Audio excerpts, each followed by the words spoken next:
Օդերևութաբանները տեղեկացնում են, իսկ ճանապարհային դեպարտամենտից մարզային փրկարարական վարչությունից ու բարեկային ծառայությունից հորդորում երթևեկել բացառապես ձմեռային անվադողերով։ Չնայած ոչ այնքան տեղումն առած ձմեռ էին խոստանում օդերևութաբանները, այդուհանդերձ վերջին օրերին հանրապետության մի շարք հատվածներում ջերմաստիճանը զգալիորեն նվազեց։ Հունվարի 16-ին եւս 4-ից 6-ով կիջնի, իսկ ձյան տեղումները դեռ առջևում են։ Ճանապարհային դեպարտամենտ հիմնադրամի Սյունիքի մարզային փրկարարական վարչության, բարեկային ծառայության եւ ճանապարհաշինարարական ընկերությունների պատասխանատուները մշտապես կապի մեջ են եւ աշխատում են 24-ժամյա ռեժիմով։ Դեպարտամենտից տեղեկացնում են, Սյունիքում ճանապարհները երթևեկելի են մարդատարների համար։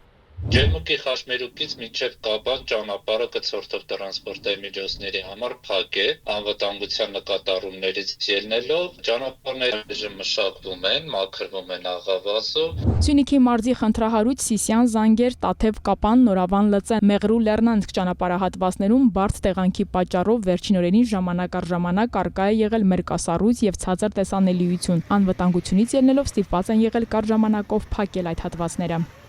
Ասած գիշեր խցանում այո եղել է Տաթև Կապան ճանապարհահատվածում, սակայն խցանումը բացվել է եւ ճանապարհը երթևեկել է դարձել։ Այժմ խցանումներ չկան ճանապարհներին, կա տեղ-տեղ պահպանվում է մերկասառույցը ջերմաստիճանի ցածր պայմաններից ելնելով։ Հունվարի 14-ից 15-ը ձյան առատ տեղումներ են եղել եւ գրեթե չեն դադարել, նշում է մարզային փրկարարական վարչության պետը։ Վերջին 2 օրերին 18 բեռնատար եւ 3 մարդատար է քարշակվել։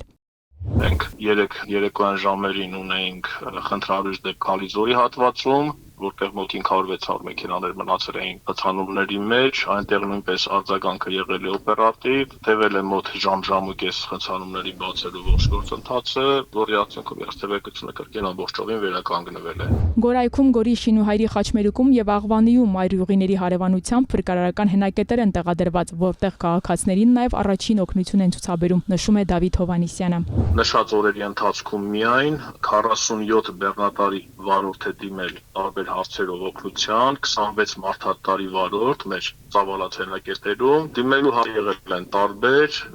ունեցել են առողջական խնդիրներ, նաև ճանապարհին երկար կանգնելուց, քանի որ կցորդիչով բեռնատարների երթևեկությունը սահմանափակելով, նաև մեր առաջնային օգնության հենակետերի մոտ իրենք կայունատեղիներ են թեյա հյուրասիրվել, տաքացել են, իրենց հետ կապված անմիջական